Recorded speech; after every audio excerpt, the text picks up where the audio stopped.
এবারে কাজের কথায় আসি। আজকে আমরা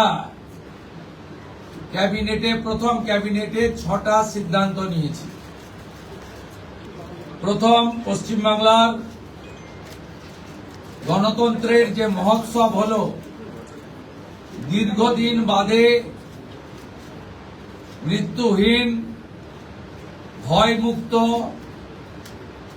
অবাধ নির্বাচন গোটা ভারতবর্ষ কেন গোটা পৃথিবীর মানুষ দেখল।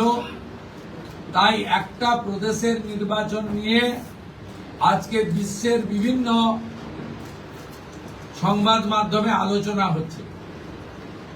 তাই আমরা প্রথমেই বাংলার জনগণ তথা 93% ভোট প্রদানকারী ভোটারদেরকে নতমস্তকে কৃতজ্ঞতা জানালাম। সাথে ভারতের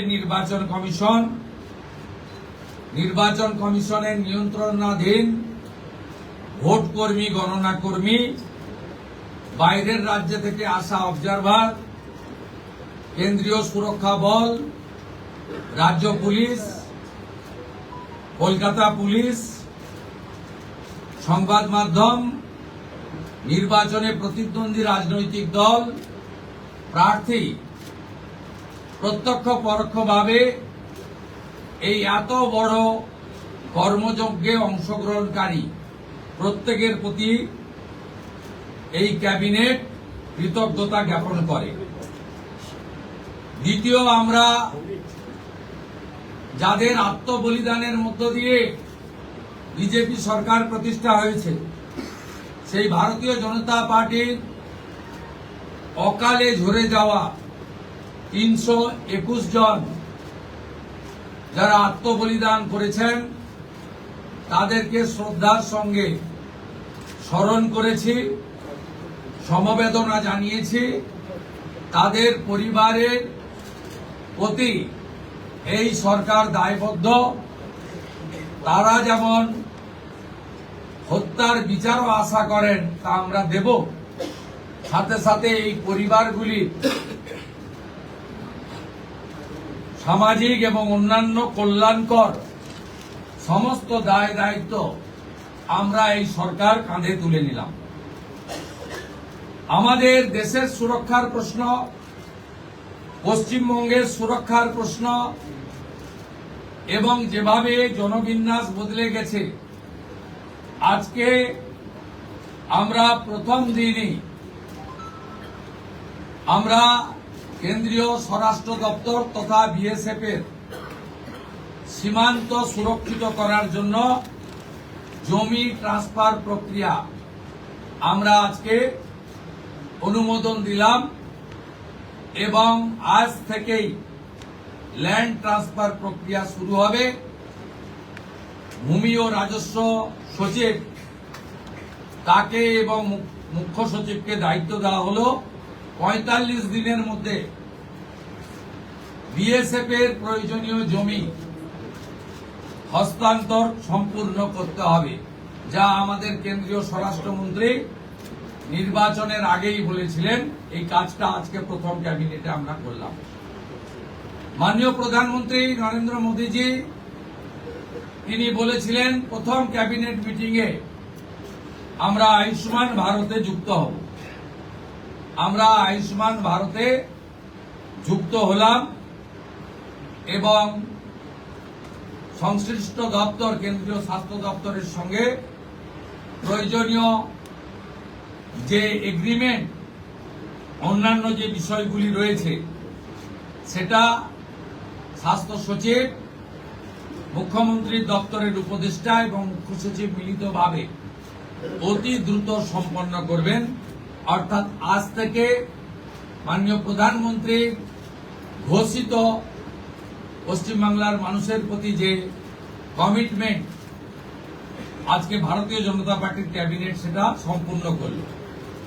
এর সাথে সাথে প্রধানমন্ত্রী জন আরোগ্য যোজনা, প্রধানমন্ত্রী ফসল বীমা যোজনা, ক্রপ ইন্স্যুরেন্স, প্রধানমন্ত্রী স্কুলস ফর রাইজিং ইন্ডিয়া, পিএমশ্রী, প্রধানমন্ত্রী বিশ্বকর্মা, বেটি বাঁচাও বেটি পড়াও, প্রধানমন্ত্রী উজালা যোজনা 3.0 এবং অন্যান্য কেন্দ্রীয় স্কিম বা সেন্ট্রাল গভর্নমেন্ট স্পন্সর স্কিম আমরা যুক্ত হওয়ার সিদ্ধান্ত নিলাম। বিশ্বকর্মা যোজনায় আমাদের যারা বিশ্বকর্মা আছেন, হাতের কাজ করেন, আমাদের কামার কুমোর থেকে কুম্ভকার, স্বর্ণকার থেকে মালাকার থেকে তাঁতি থেকে নাপিত থেকে সবাই যারা 8,65,000 আবেদন করে রেখেছিলেন, আগের সরকার যাদের আবেদন জেলা শাসকদেরকে দিয়ে কেন্দ্রের এমএসএমই দপ্তরে পাঠাতে দেননি, আমরা দ্রুত ওই 8,65,000 পিটিশনকে পাঠানোর ব্যবস্থা নিলাম। আপনারা জানেন পশ্চিমবঙ্গে 11 কোটি মা বোন দিদি উজালা 1-2 বেনিফিটেড হচ্ছেন ভারতবর্ষে। পশ্চিমবঙ্গে এই 11 কোটির মধ্যে 1,29,00,000 পান, সবচেয়ে হাইয়েস্ট। 400 টাকা কম মূল্যে তারা গ্যাস ক্রয় করেন। প্রধানমন্ত্রী আরো 75 লক্ষ দেশে চালু করেছিলেন এবং বাংলার জন্য কোটা ছিল 15 লক্ষ। গ্রাহক বিতরণ কেন্দ্রে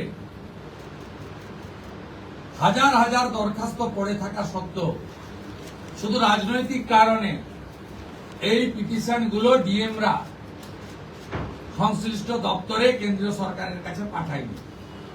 তাই আমাদের মা বোন দিদিরা বঞ্চিত হচ্ছিলেন।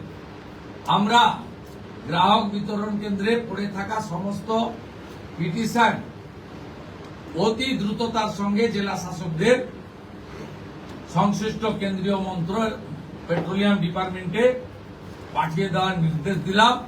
এর ফলে উজালা যোজনা 3 তাতে পশ্চিমবঙ্গের আরো কয়েক লক্ষ মা বোন দিদি যুক্ত হওয়ার সুযোগ পেলেন। আমাদের পঞ্চম সিদ্ধান্ত, এতদিন পর্যন্ত পশ্চিমবঙ্গে national cadre IAS IPS, Paschimbanga cadre WBCS WBPS, এদের কোন কেন্দ্রীয় সরকারের ট্রেনিং এ কেউ যুক্ত হতেন না। এটা মুখ্যমন্ত্রীর অলিখিত নির্দেশ ছিল। আগের মুখ্যমন্ত্রী, বিদায়ী মুখ্যমন্ত্রী, প্রাক্তন মুখ্যমন্ত্রী। আমরা আজকে এই বিষয়ে চিফ সেক্রেটারিকে অন্য রাজ্যের যে নিয়ম আছে সেই নিয়ম ফলো করার জন্য আমরা তাকে এম্পাওয়ার করলাম, দায়িত্ব দিলাম। সাথে সাথে শুনলে অবাক হয়ে যাবেন, বিএনএস ভারতীয় ন্যায় সংহিতা, যা মাননীয় প্রধানমন্ত্রী নরেন্দ্র মোদীজির নেতৃত্বে কেন্দ্রীয় স্বরাষ্ট্রমন্ত্রী মাননীয় অমিত শাহজি পার্লামেন্টের দুটো কক্ষে অনেক আগে অনুমোদন করেছেন, রাষ্ট্রপতি মহোদয়ের সই হয়েছে, রুল হয়ে গেছে। আমরা আশ্চর্য হয়ে গেছি যে এখানে বিএনএস কার্যকর করা হয়নি, অর্থাৎ অত্যন্ত অবৈধভাবে সংবিধানকে বৃদ্ধাঙ্গুষ্ঠ দেখিয়ে আগের সিআরপিসি আইপিসি চলছিল। আজ থেকে বিএনএস এ যুক্ত হলো পশ্চিমবঙ্গ সংবিধান মেনে। আগের সিআরপিসি আইপিসি এই আইন আর থাকলো না। ভারতীয় ন্যায় সংহিতাতে আমাদের আজ থেকে কাজ শুরু হলো। এরও ছাড়পত্র ক্যাবিনেটের প্রথম দিলেন। ষষ্ঠ সিদ্ধান্ত, মাননীয় স্বরাষ্ট্র ও সমবায় মন্ত্রী অমিত শাহজি নির্বাচন প্রচারের রায়দিঘি থেকে বলেছিলেন যে 2015 সালের পরে পশ্চিমবঙ্গে কোনো রিক্রুটমেন্ট হয়নি, তাই প্রচুর শিক্ষিত যুবক যুবতীর বয়স চলে গেছে। 5 বছর এক্সটেনশন, মানে আবেদনের বয়সের ঊর্ধ্বসীমা ক্যাবিনেট মঞ্জুর করলো। এটাও আজকে আমরা করলাম। আজকে এই ক্যাবিনেট সিদ্ধান্তগুলো আমরা নিয়েছি। আমাদের আরো বেশ কিছু কমিটমেন্ট রয়েছে,